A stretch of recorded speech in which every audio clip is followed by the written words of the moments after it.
We are recording. Okay. So I think we completed in our previous kind of series, we came up to a point that we're going to go somewhere new now.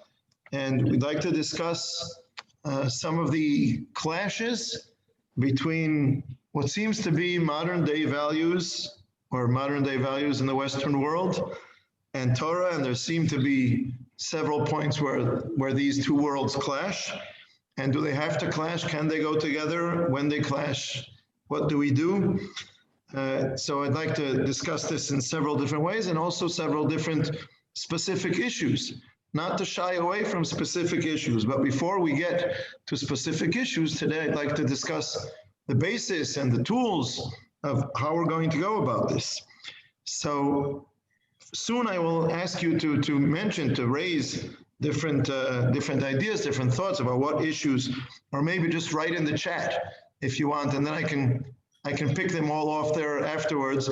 What issues you see that might be an example of clashes between the modern world and Torah, and even if you want to express an opinion about how to go about it, how to draw lines and so on. But the first thing I'd like to say is that we are free people and that the modern world was not given from Sinai, okay? I hope I'm not being too aggressive, but no, the modern world was not given from Sinai, meaning that sometimes we live in a world that, if you don't think the right way the world expects you to think today, oh boy, you're an outcast. You're an apikoros, a modern day apikoros. Not an apikoros against the Torah, an apikoros against the modern world. That's horrible. You don't have the right of speech. You will be shut down and shut out and will not be allowed to express your opinion. So I'm a free person. We're all free people. We have freedom of thought. We have freedom of speech. If someone doesn't want to listen to us, then they don't have to listen to us. But we don't have to accept as a given everything that the modern world says. At the same time, let's look for tools how to think about it, how to try and figure out what we do take from the modern world, what we don't. And I must say, on the one hand, we're free. We don't have to accept from Sinai the Torah of the modern world. On the other hand, I think we have a feeling that there are some good things out there, that the modern world does have some positive things to offer, and so strongly that sometimes we have a question mark when it faces something in the Torah. Sometimes we ask ourselves about something in the Torah, is that moral? Is that right? Does it have to be that way? Again, I said we'll get into several examples later on. And then what do we do? What does it mean? And another thing is, can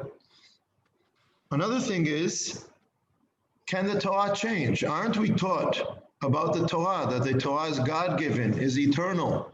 One of the 13 principles of faith is that this Torah will not change. If it changes, then why do we accept the Old Testament and not, let's go all the way, the New Testament, Islam?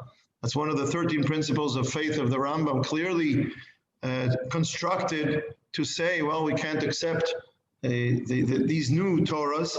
By the way, I will remind those of us who were around when Shlomo and Ruth Brunel were around, who live now in Ramat HaGolan, and you can see Ruth's Facebook posts once in a while.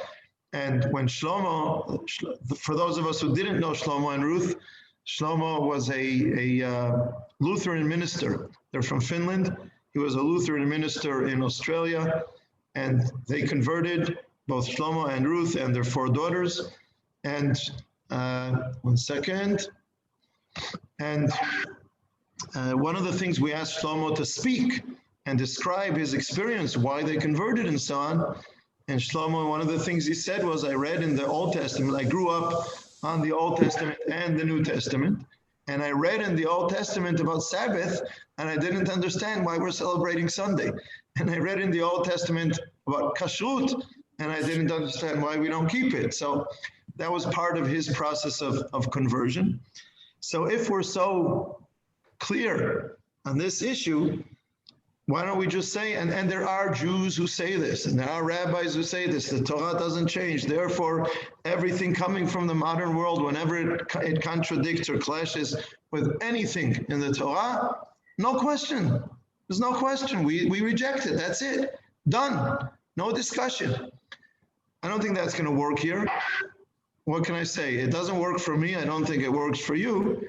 Or if it works for you, then maybe you should not continue in this shiur. That's not going to be the theme that we're going to go with. And I think there are some good things in the modern world, and we have to look for tools to try and figure this out. Also to figure out how do we choose what we reject and what we accept. And also, what does it mean about the Torah? That the Torah accepts new things, and the eternal aspect and the God-given, the Torah being God-given, how does this go together? I'd like to quote, to study with you, a certain Gemara in Masechet Chagiga, which I think is very major on this issue. I'm going to now share screen that Gemara in English from Masechet Chagiga. Here we go. Yes, I have it. Right here. Okay? So let's read. Rabbi Elazar ben Azariah took up the text and expounded. He quotes a pasuk from Kohelet, Ecclesiastes. The words of the wise are like goads, and like nails well planted are the words of masters of assemblies, which are given from one shepherd. So his drasha here expounds several aspects of this pasuk. Let's go see it one at a time. But I'd like to point out right from the beginning, or maybe you would like to point out, what is the most interesting expression that you see in this pasuk?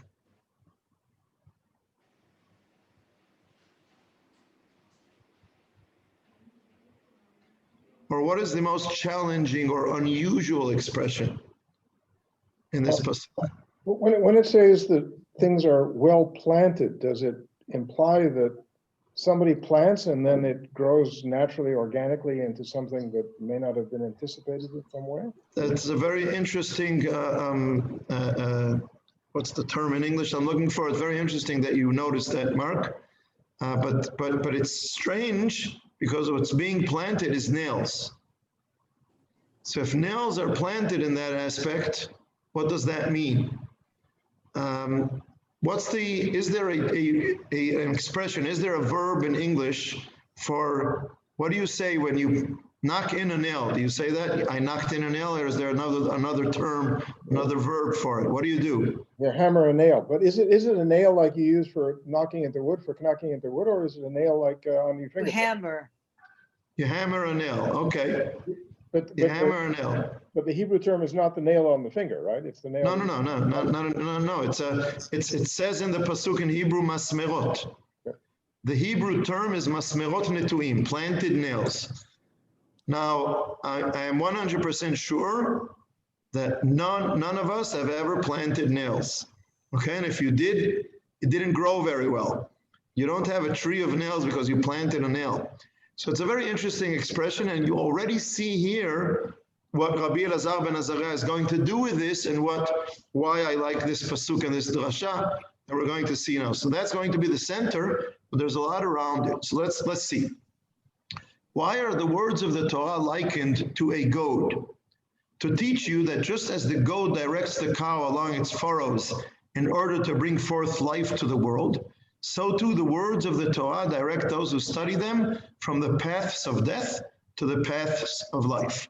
So we need goads that guide us in a certain direction. The world is not free for all. It's not without boundaries. Torah gives boundaries, gives guidance, gives direction. And that direction gives life, brings life to the world, just like, let a cow live its life, it'll live its life, but nothing will come of it. If you guide the cow with goads to plow and then bring life to the world, then you're doing something constructive. So the Torah gives us boundaries, limits, direction, and that brings life to the world. But that's not enough. It doesn't stop there. But should you think that just as the goad is movable, because the goat is not something that's in one place. It moves all the time. So the words of the Torah are movable. Therefore, scripture says like nails, because when you hammer in a nail, it's in there. That's it. It's there in its place. So on the one hand, it's like a goat, but on the other hand, it's not so flexible like a goat. It's like a nail. It's set in its place. But should you think that just as the nail diminishes and does not increase, in two meanings, the nail diminishes and does not increase. One is it can have rust. It can rust. The nail can get smaller. But I think the main meaning is that when you hammer a nail into wood, so there was wood and there was a nail, and now there's a nail in the wood, but nothing has grown. The nail takes away from the wood to push its way into the wood, but nothing more has grown from this.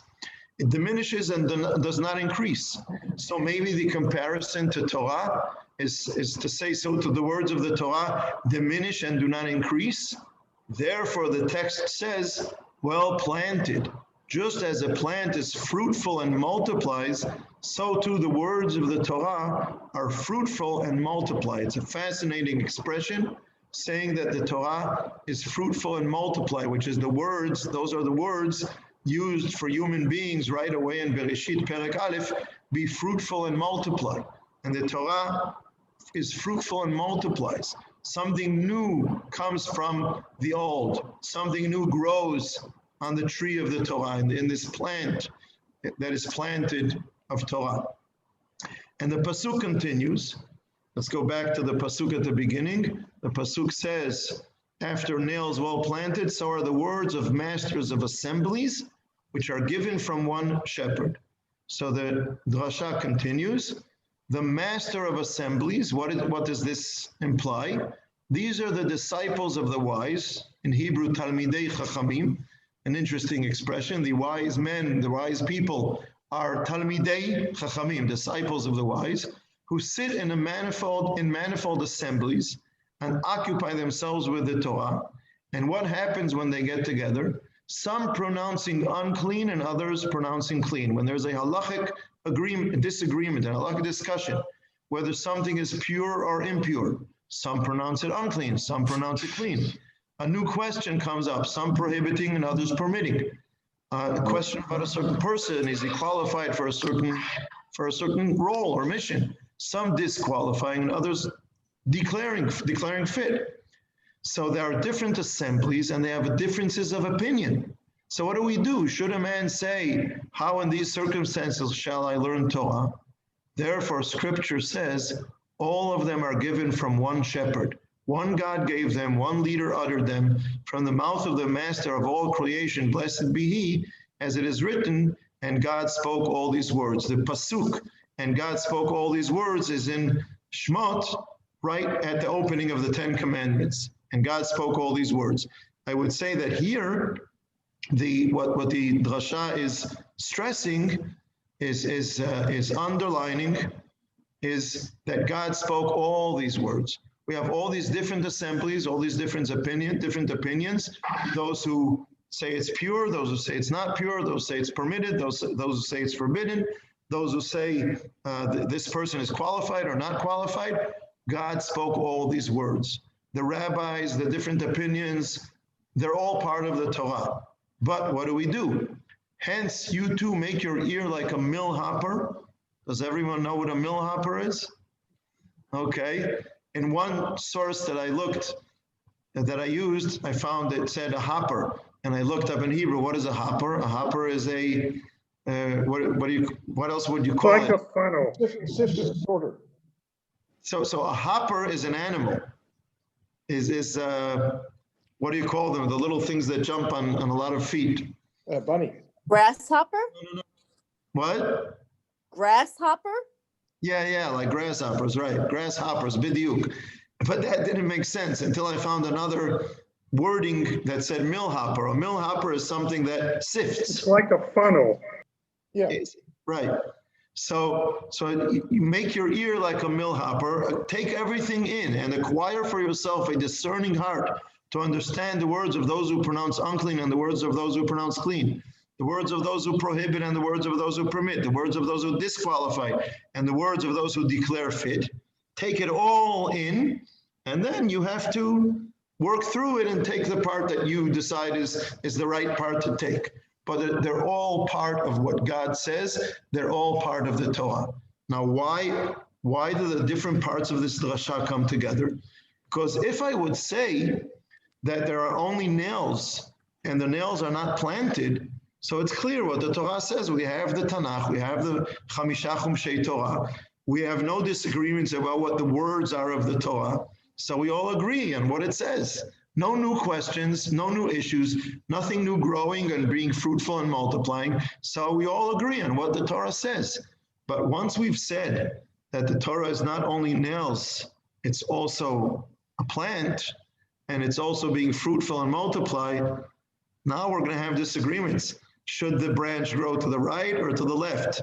Straight or circular? How is the new branch going to grow? What are the new fruits going to look like? And then we have these disagreements.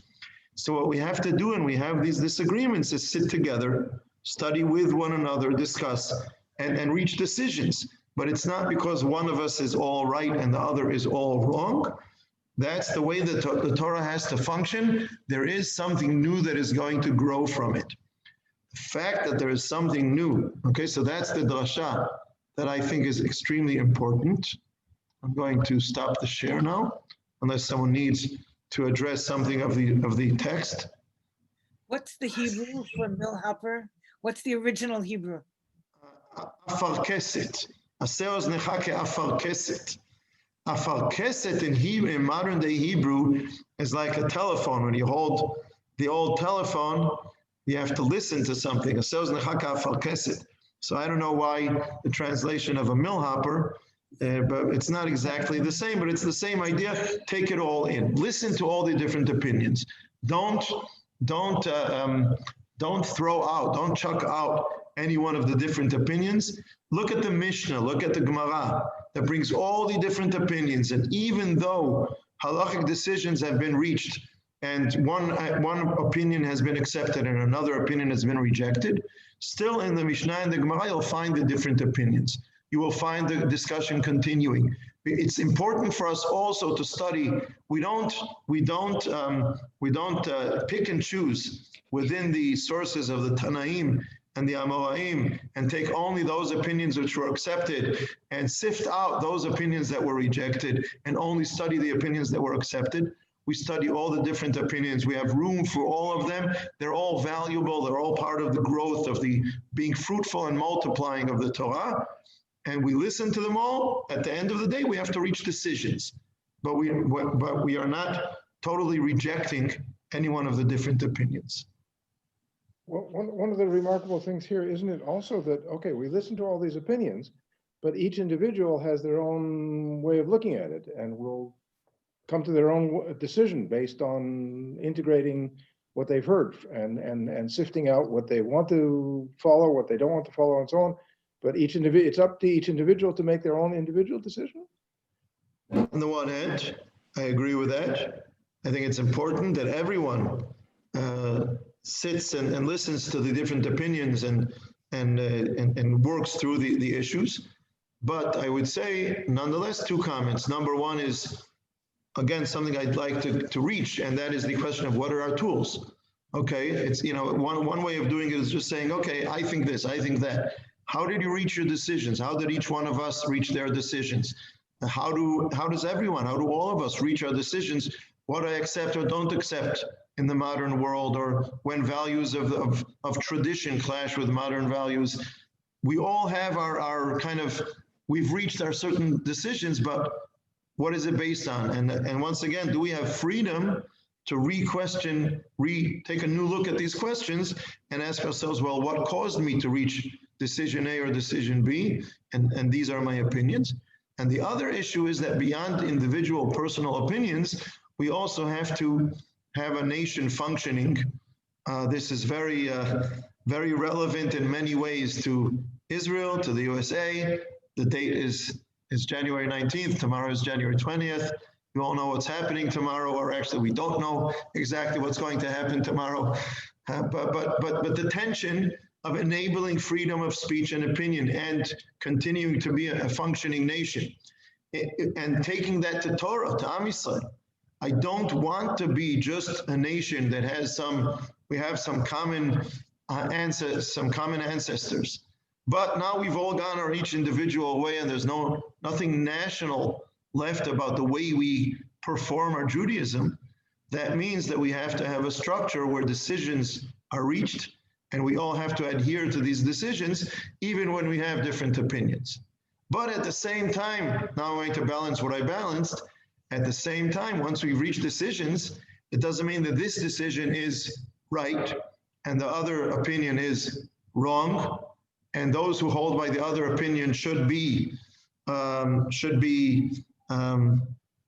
the negative words about what we should do to them should be excommunicated or put down, or whatever terms we want to use. But we do have to reach decisions about how publicly the people of Israel are going to function within these religious issues. But once again, because there is in the Torah renewal, there is growth of new branches and new fruits on the tree of the Torah. Because there is this renewal, that's why we will have disagreements, and we will have to handle that reality. So if you ask me, so there are a few reasons why I bring this source. One is this amazing terminology of nails that are being planted and the kind of complexity that creates. But that's a beautiful complexity. It's a beautiful combination. Two is because it's saying that, yes, there is renewal in the Torah. This is the Torah saying that there is renewal in the Torah. So the next time someone argues with me and says to me, there's nothing ever changes in the Torah. I don't know about the word change. I don't know about the word reform or whatever word you're going to want to use. But the Gemara here is saying that there is renewal. There is something new being born and growing on the tree of the Torah. At the same time, what are the roots of it? In other words, we are not taking a new tree and planting it. We're not starting fresh, ignoring everything that was. We have to grow within the tree of the Torah and grow new branches on the tree of the Torah. I can't deal now with what this means, but clearly, in one short statement, I can say that you have to learn a lot of the oral Torah and to understand how the system functions, so that then you can function within that system. Several years ago, I used to be young, I used to be younger. And when we were young students studying I studied in a new religious academy, that the point of it was to make a meeting, a combination of Beit Midrash Torah study, yeshiva style study, and of academic philosophy, history, and so on. Something maybe a little bit like what Yeshiva University in New York is about, maybe a little bit. It didn't have the scientific aspect of it. It was only the what do you call them? The Mada'ei HaRuach. How do you say that in English? Humanities. The humanities. It was only about humanities, not about science and mathematics and so on. But I remember having a discussion with a friend who wanted to teach, but didn't want to do smicha. And he said to me, and we were talking about these issues, and he said to me, what you really want is to be a teacher of Jewish philosophy, of Machshavet Yisrael. You don't need to study rabbinics. And I said to him, no, I want to be a rabbi who's teaching Jewish philosophy, Jewish thought, because I want to say that what I'm doing is within the understanding and knowledge of the halachic framework, and I am going to work within the halachic framework. I'm going to push and shove and pull and try to make new fruits grow on all kinds of branches. But I'm going to do it within the system as part of the system. Because if I'm not a rabbi, then I'm just a Jewish thought teacher. I don't want to be a rabbi who's teaching Jewish thought. So to this day, I keep on trying to do that. So I think this is part of the important idea of what's going on here. It's okay to try and grow new fruits on this tree, but you have to do it within the way this tree has been functioning going back as long as it has been functioning. Any comments on this at this point? We have the conflict between responsibility and freedom. Responsibility to community and the juxtaposition against individual freedom. Yeah, but it's not. In some ways, our challenge in that sense is different, is unique. It's not the same. A modern democracy with all the challenges to this kind of tension or complexity is there in one way, and I would say in the Torah it's not there in the exact same way. It's a little different, so it exists in both frameworks. It exists in a little bit of a unique way, but certainly it's something that exists in life. You want to live as an individual. Go live on an island all by yourself. I'm sure there are some advantages, but I'm sure there are also many disadvantages. And when you want to live in a community, you gain some things, and you have to understand that some things you can't do everything you want. Freedom of speech should be one of the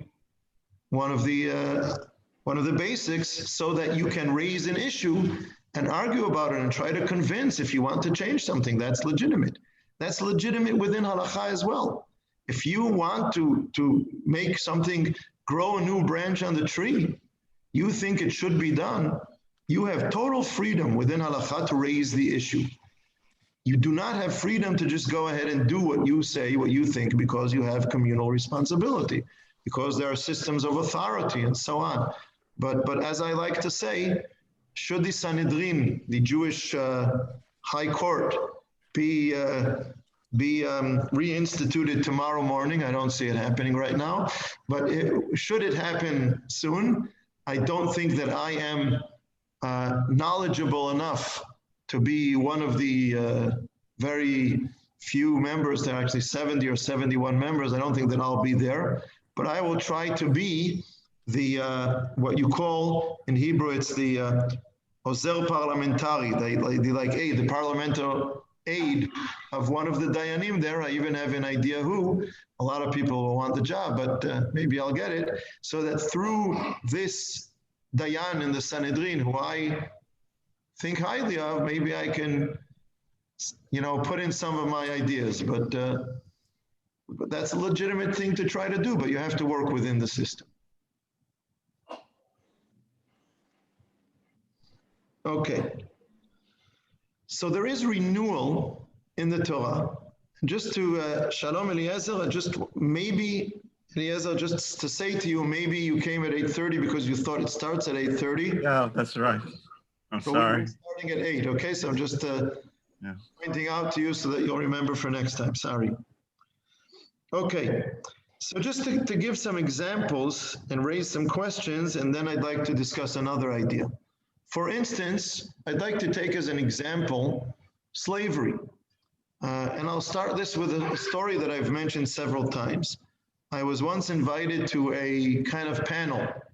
There was supposed to be one other person and myself on a Motzei Shabbat discussing Judaism. And this other person was not only not religious, he was kind of anti. And as it turned out, when I got there, they put one name on the announcement, but really he was one of a trio. This is a couple and another friend of theirs. The couple, the sad story of the couple is that their son became a Baal Tshuva. That's not a sad story, but the sad story is that when he became a Baal Tshuva, he disconnected from them. And that made them extremely anti to religion. And then they had another friend, and the three of them together created this organization which was against religion, against Tshuva. They put out a book on the Parashat Shavua, and every Parashat Shavua, every week of Parashat Shavua, they have 4 or 5 issues that they attack in the Parashat Shavua, how primitive this is, how terrible this is, how immoral this is, and so on. And then they write in the introduction to the book that they hope that youngsters will like to study Parashat Shavua. And I said to them, you tear Parashat Shavua apart every week, and why are youngsters going to want to study Parashat Shavua? But it was Parashat Mishpatim. And one of their claims was, here you see the Torah enables slavery, because in Parashat Mishpatim, we have laws of slavery. And so they were claiming, you see, Torah is in favor of slavery. By the way, in the United States of America in the 19th century, before the Civil War, there were panels, there were arguments, there were public discussions, public arguments about slavery, and Tanakh was used on both sides. I have to admit that the Tanakh was used on both sides of the argument. Both those who were for slavery and those who were against slavery would use the Tanakh in what they were saying. By the way, a panel in those days was one day, one guy spoke all day, and the other day, the other guy spoke all day, or half a day each, not 15 minutes each. Their patience for listening was a little greater than our patience today. But in any case, if you ask me, the Torah is the first, or maybe not the only, but one of the first source to start chipping off from that giant chunk of strong metal called slavery. Look how long it took to abolish slavery. Only in the 18th and 19th century was slavery abolished, maybe not totally abolished to this day, but you know, all through from before the Christian era, from the Christian era, 1,000 years, another 100 years, another 100 years, it took until the 18th and 19th century to reach the point where we abolished slavery. But such a long process already started when the Torah was given. To give some basic examples, I'll give you one example. There is a law in the Torah that if the slave master hits the slave and causes him to be crippled or to lose one of his limbs, it's called in the halakha 24 limbs. There are two examples given in the Torah. One is a tooth and one is an eye. If he knocks out his tooth or his eye and 22 other parts of the body, then the halakha in the Torah is that slave goes free. And if you study history, you will see that some of the things that they did to slaves in the world were exactly those. They would cut off a part of a foot so he wouldn't run away. They would cut off a tongue so he couldn't speak and tell everybody what his master does or testify against him. They would castrate the slave so that they could work in the women's palace and not be tempted. They would take out prisoners' eyes so that they would work in hard menial work without, having plans of ever running away, escaping from that kind of situation, all these kinds of things. So the Torah, being familiar with that kind of background, is not saying abolish slavery. It's beginning to chip off this chunk of immorality called slavery. So now you'll ask, so why didn't the Torah just make a law, make a decree against slavery? Because it could not be accepted at that time. It takes time for certain moral growth, for a process of moral growth to happen. I always ask myself, just like we look back at slavery, in the 21st and the 20th and 21st century, we all look back at slavery and we don't understand. We don't understand. How did they allow this? How was it possible? I always ask myself, 300 or 500 years from now, what are they going to look back at us in the 21st century and say, I don't understand. How did they allow that? What is it that we're missing? But okay, these are processes that take their time to grow. So the Torah could not just abolish things so easily, but it limited and it narrowed and it began the processes of creating, being the catalyst to create these processes that took time to grow. And there is growth in the world, and morality grows in the world. And thank God we have reached a world where we would not, under no circumstances, would we tolerate slavery. And thank the Torah that we live in a world that has reached the point where we would not tolerate slavery.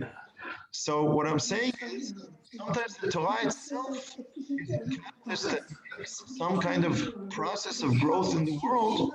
And now what are you going to say? You're allow slavery, so we have to allow slavery because we can't accept there's something new in the world.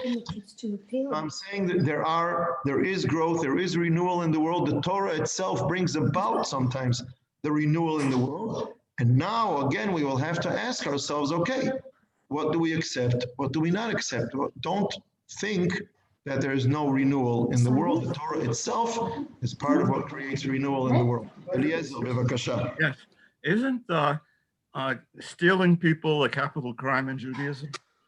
In the Torah, isn't it a capital crime? And- Yes, kidnapping a person, yes, and selling him, yes. And the whole slave market was based on that. So Sure. it's obvious that you couldn't have a functioning slave market if people obeyed the Torah. But people obeyed the Torah and had slaves. Okay, in war, maybe they got slaves in war. Maybe But in the war, classical certainly slave inheritance. market that we know of. Slaves were considered property, and they were inherited from father to son. Also, when people were in debt, sometimes they would sell That's themselves. something different. There are two things there. One is something which the Torah is against, like you see in the prophets. One of the stories you see with Elisha is that a woman comes to him and she's worried because she says she's widowed and her husband was one of the prophets, one of the slaves of Hashem, or one of the disciples of Elisha, and she's financially falling apart, and she's afraid that someone who her husband had debt to is going to take her son to be slaves. But that's something which existed on a social level, but is against the Torah. It's not something that the Torah accepted. There is in the Torah the law of Eved Ivri, that if he has a debt that he can't pay back, if he stole and can't pay back, then he is sold as an Eved Ivri, but he's not really a slave. Eved Ivri, the Torah, Eved Ivri, for example, is not inherited. He is not property. He is considered an employee under certain, I'm looking for a different word than forced. He is obligated by the halacha to work for someone for 6 years. But he is not a slave in that sense. There are different laws about him. But yes, maybe there are some laws in the Torah that today I would say no more. Absolutely. One of the aspects of slavery is that the slave is not allowed to have any personality or expression of free will or any, it's just like an animal. I mean, maybe not even like an animal. But is not allowed to be an individual in any way, is not allowed to associate in a family unit, has no rights of a human being. Surely that's not condoned. Of course. And not only do I find in the laws of slaves in the Torah that the Torah is starting to chip away at this issue, but also But I think what you're saying now, Mark, is an important aspect of what are the tools going to be for us to try and figure out how we deal with these questions. What do we accept? What do we not accept from modern values? And that is that this goes very well with the basic value of the Torah, teaching that every person is created in the image of God. And if once that's put in place, one thing that changes counter to the ancient world is that the kings are not gods. The kings are human beings. All human beings are created in the image of God and are not God. There is only one God who is above all human beings. And also that all human beings have a certain aspect of equality because no one is created greater than anyone else. Or as the Mishnah in Masechet Sanhedrin says, why was the creation of the world done by Adam and Eve, so that no one can say, my father is stronger than your father. My father is higher in the hierarchy than your father. We all come from one source.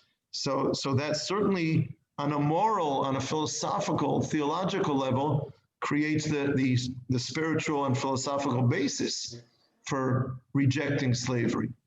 I think that's an important point that will be relevant in some of the issues later on. But I'm using this as an example to say, here is something that we identify with, even though it takes away part of the Torah, but it's an easier one because the Torah does not say that we are obligated to have slaves. We are allowed to have slaves. We are limited in some of the things that we can do, but we are allowed to have slaves. And once we reach a moral point of objecting slavery, and we turn that morality into a legality, into law, and we forbid anyone from having slaves. So, okay, so we won't carry out something that the Torah gave us a right to do in the past. That's easier than when we come up with some things that the Torah says that we have to do, and now morality will tell us, well, you can't do that anymore. If anyone wants to give an example, please do. If not, I can think of one or two. Very troubling examples are the people that are against circumcision. Okay, if you think circumcision is immoral, okay. Interesting. Well, I mean, like going in the other direction, the Torah comes out very strongly against male homosexuality. And that's one of the biggest clashes today. Absolutely. Good one. I would mention Amalek, but Amalek is a theoretical question, not a practical question. The questions that Don has raised and Eliezer has raised are very practical questions. Amalek is a theoretical question, wiping out Amalek. At the same time, it's a question that I would want to try and deal with. That can be another one. I'll give you another example, which very much goes against modern day values, and that is that Kohanim that have a physical, what's the word in English? Baalei mum. Blemish? Blemish. Blemish? Blemish? I thought of the word blemish. Isn't it stronger than a blemish? Is it a Deformity. Disability? Disability, this formation? Yes. Are what we called in the Gemara before, they are not, what was the term? They are not eligible, or there was a different term in the Gemara before, for working in the Mikdash. They can be Kohanim, but they are not accepted to work in the Mikdash. Even the concept of Kohanim, one person is born a Kohen and one person is not born a Kohen.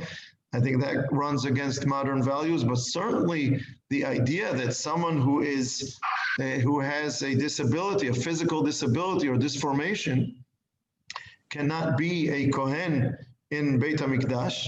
And one of the explanations given in the commentators to this law, which is explicit in Sefer Vayikra, is similar to the fact that I would not bring, when I bring a korban, when I bring a sacrifice to Hashem, I would not bring a disformed korban. It wouldn't be respectful.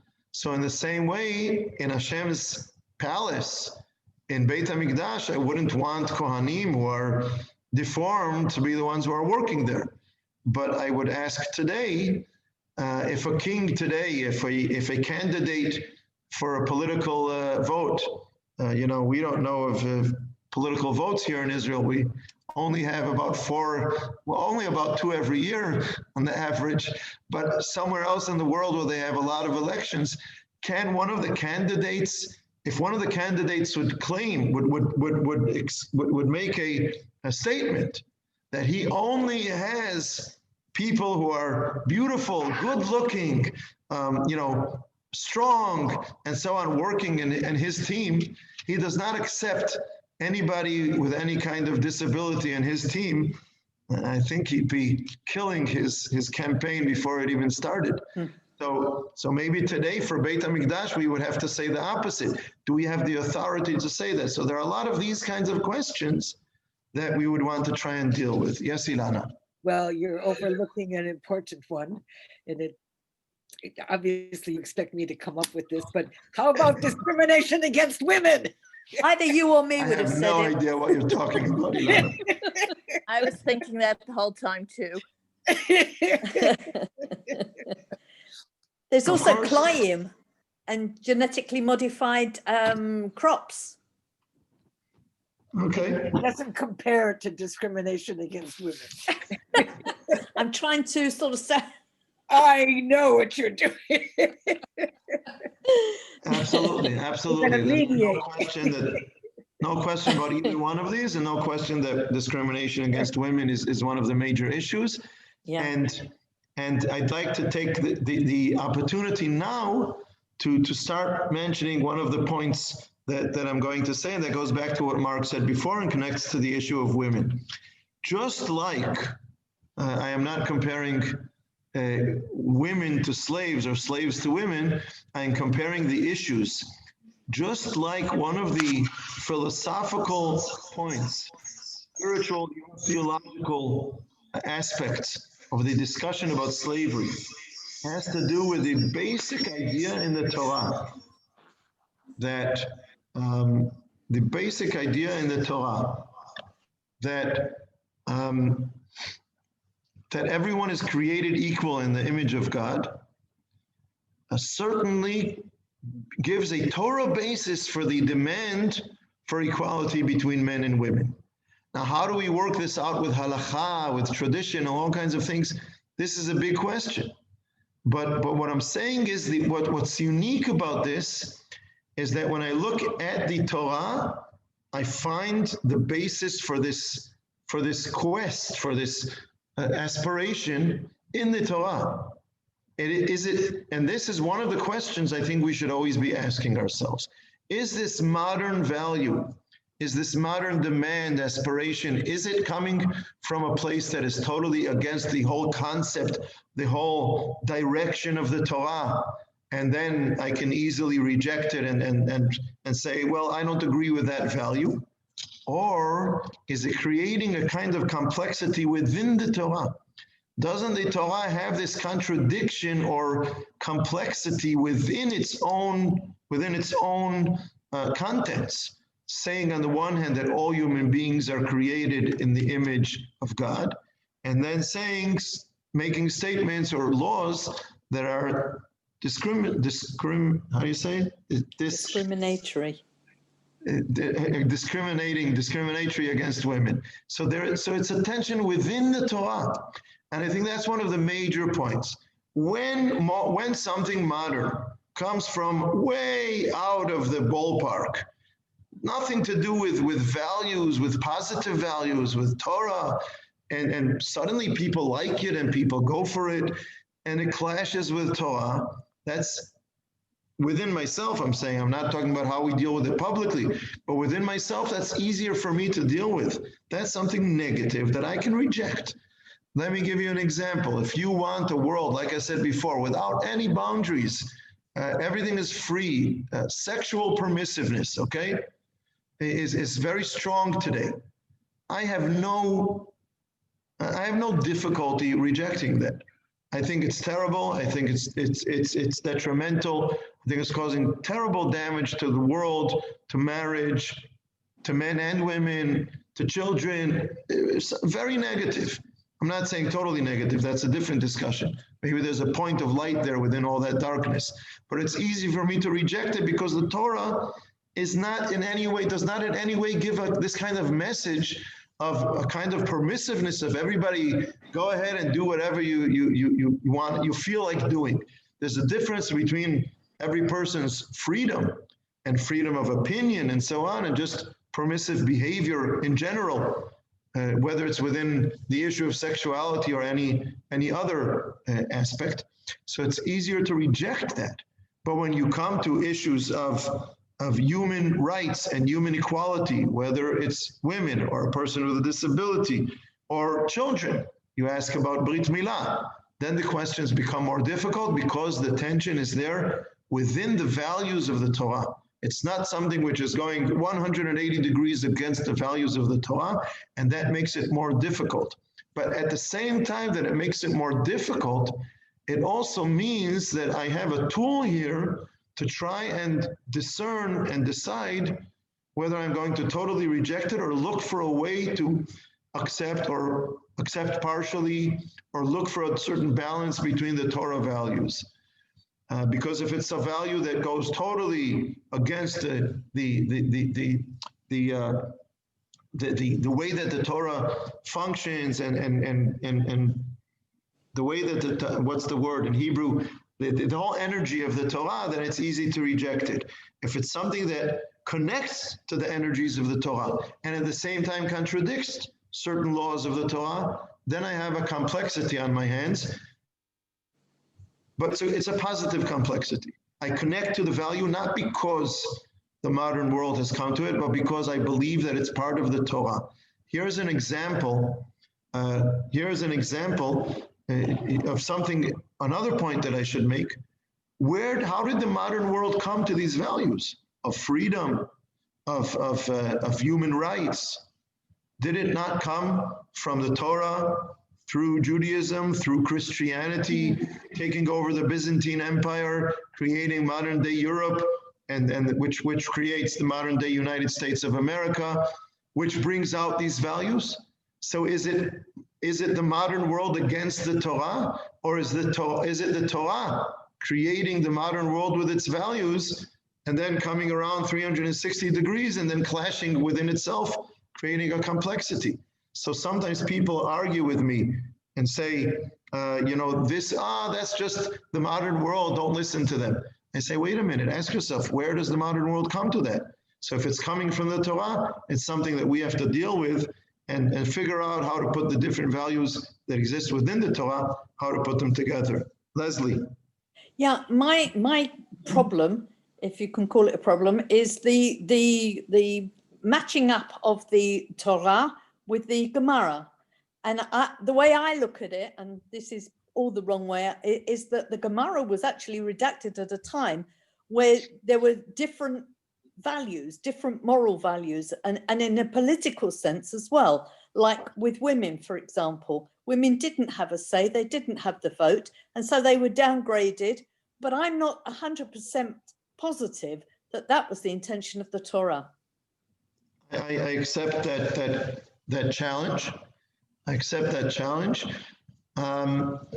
And that is one of the things that for which this Gemara that we studied is so valuable to me, because it says on the one hand that we have to work within the tree of the Torah, and on the other hand it says that there is a possibility of something new growing on that same tree. So therefore, part of what I try to do, as I said before, is to be an ordained rabbi within Orthodox Judaism, and at the same time to think about these issues and accept these challenges and see what can be done about them. Another aspect is that using the same symbol of the tree, of the plant that's growing, is that when you want the plant to grow quickly, so you pull on it so it will grow faster, etc. Okay? If you pull on it to make it grow faster, you're going to kill it. You have to accept its pace of growth. So this is one of the issues that we have to deal with. How fast can things grow? When is it going to happen? But it doesn't mean in any way two things. It doesn't mean that we can't do anything in our time. And it also doesn't mean that it should shut down anyone's question or opinion or trying to raise the issue. That is absolutely legitimate, if not totally positive. But we still have to be responsible to the framework of Am Yisrael and find the balance between those two energies and those two values. I wouldn't call 2,000 years a short period of time. No. It's not 2,000 years old. It is 2,000 years old. It's been moving slowly for 2,000 years. And in the 20th century, the 19th and 20th century, it started moving much faster. And actually, I can tell you, as I said before, I used to be younger, but now I can say that I have a few decades of perspective on this issue, and we've seen quite an impressive process going on. Of course, some people will think that this process is going too fast and hold your horses, and other people will say, "Oh, come on, this process is going so slow. Make it move faster." Okay, these are differences of opinion. This is what the Gemara says. In my opinion, we should have the Talmidei Chachamim, and in this day, including the Talmidot Chachamim, sit down and talk to one another and listen to one another, and then reach decisions. How do we reach decisions together? How do we reach decisions together when some of us are not willing to talk to others? Okay, I don't have all the solutions to all the problems, but I have an attitude about how it should be handled. That's right. Yes, Eliezer. One of the real beauties of the Torah for me is that it's nuanced. I mean, there are other things also, but when you talk about, well, if you accept this view, you have to discard part of the Torah. The Torah, if you look at even the creation story, there are several different versions given in the Torah. One is extremely anti-feminist, and another is egalitarian. And so, you look at the different nuances, and as you said, we live in a certain world in which we pick the nuances that seem most suitable. That is certainly one of the examples of what you're saying. The two different stories of creation in chapter 1 and chapter 2 in Bereshit, absolutely. I will give another example of that, and then I would like to give a little projection of where we're going to go next time. So what I would say, another example is the following.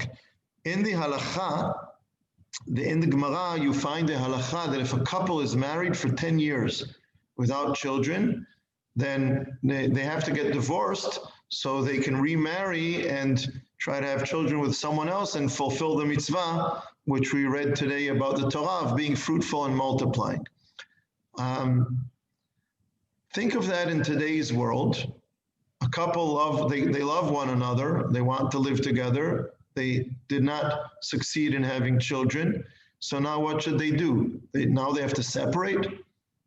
The fascinating thing is that already several hundreds of years ago, and it's brought down in halakha, in Shulchan Aruch, in the Ramah, the Ashkenazi posek who made his comments on the Sfaradi Rabbi Yosef Karo, who wrote the Shulchan Aruch. He says that we don't enforce this law anymore about forcing people to divorce. And what I want to say about this process is that these are two different values. What was your term, Eliezer? These are two different nuances, okay. So one value is the value of love and marriage and the covenant between a man and a woman. And the other value is the value of bringing children to the world and raising them and continuing the world and bringing blessings to the world. And in these cases, there is a certain tension between these two values. And when the Gemara made this law that after 10 years you have to get divorced and try with someone else, the Torah was saying that the value of having children is overriding the love and the covenant between this man and woman. But it's not saying that it's an absolute value and the other one is void of value. It's not saying that having children is important and love and commitment and covenant and relationship is unimportant. It's saying A overrides B. In history, the idea of marriage became less. The balance between the functional aspect of marriage and the intrinsic spiritual covenant aspect of marriage moved, it shifted. It moved from being 90% functional, 10% emotional and spiritual, to being 50% spiritual and 50% functional. And that changed the balance of this halakha. It wasn't a change that came from saying, they used to ignore this value. Here's a new value that the Torah ignored or rejected in the past. It's saying that these are two different values, two different, again, I'm sorry, Eliezer, what was the term that you used? Nuances? It was two different nuances within the Torah values. There was, and the balance between them shifted, and halakha accepted that this can happen. In the same way, I might suggest in the modern world that some of the issues that we're dealing with have to do with multiple different values, and about how we balance these values, not about how we reject what we used to think and accept a new value coming from nowhere, and now that we have to accept it. But looking in the Torah and saying, well, this is of positive value, maybe now it's time to change the balance between the values and which one overrides the other one in certain situations. But also, where do we draw the line and say, no, this is a negative value that we don't want to accept. So what I'd like to do next time is start taking examples and taking them apart, looking for, let me show you a certain kind of form that I would like to use. Is this it? One second. Here, you see this? This is something I would like to use. I used it actually before Hanukkah 2 years ago, but the same idea. To say, let's take a value and put it in here, and let's ask ourselves, does it have a basis in the Torah, does it not? If it does, how do we apply it in a positive way, but also what are its limits? It has to be balanced with other values. Sometimes I think that certain values are taken in the modern world, it is a positive value, but it's implemented in an exaggerated way. I call it in a megalomaniac way, okay? It's like it's the only value. Here's a value in the modern world today. What's the first value I'm going to put in here? Let's say freedom, okay? Very important value. Oh, but there are other values, and sometimes we have to restrict freedom. And sometimes freedom is carried out in the world like crazy, like there are no other values. So that creates part of the clashes, and it's also part of a pendulum that exists in the world. You know, once after the 20th century, where we had fascism, we're kind of in a swing of the pendulum towards individuality and freedom. Well, allow me to prophesize, how do you say that as a verb, that in another couple of decades, the pendulum is going to swing back from individuality to community, or to something which limits freedom a little more. So let's not be so worried about sometimes how far these values are taken, but maybe we can be the avant-garde of how the values are going to be balanced in the world in the foreseeable future, and take the positive from certain values, but we don't have to accept them 100% the way they are implemented in the world today. These are kinds of things that I'd like to look into in the next in our next sessions. Okay. Any last comments? My mom always used to say, all things in moderation. Yes. Yes. Yes. Was that one of them? Should moderation be done in moderation? Sometimes you have to be an extremist. Sometimes you do. Eliezer, yes. Here's one extremist view. I just came in when you were talking about the Sanhedrin, and I personally think it would be an absolute disaster if we had a Sanhedrin tomorrow, because you look at who would be on it. I'm serious. I'm really serious about this. So am I. That's why it's not happening tomorrow. That's probably true. That's probably true. And Sanhedrin with real sages, and I'm sure the person you're thinking of would belong on it, would be a wonderful thing. But something where it's a political makeup and rules, goodness knows how, would be an absolute disaster for Judaism. Yeah, the only I don't disagree with you at all, Eliezer. The only question I have is if and when it will ever change. but for now, I agree with you. Okay. May Hashem's blessing of rain be for good, and no one get hurt, and everyone be well.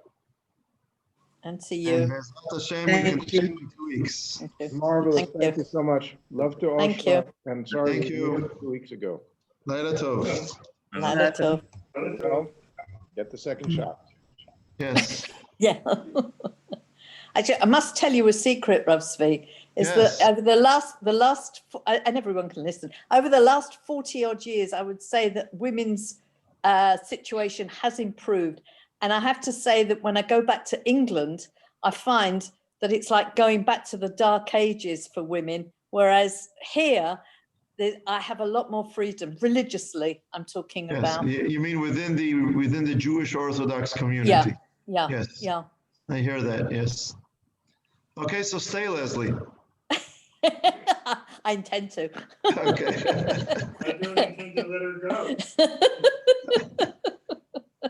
On Okay. the other hand, that's not slavery. But Okay, you say that, so huh?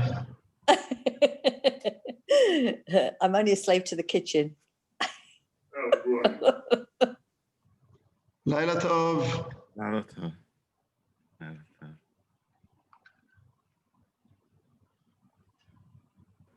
לילה טוב, תודה רבה. Laila Tov.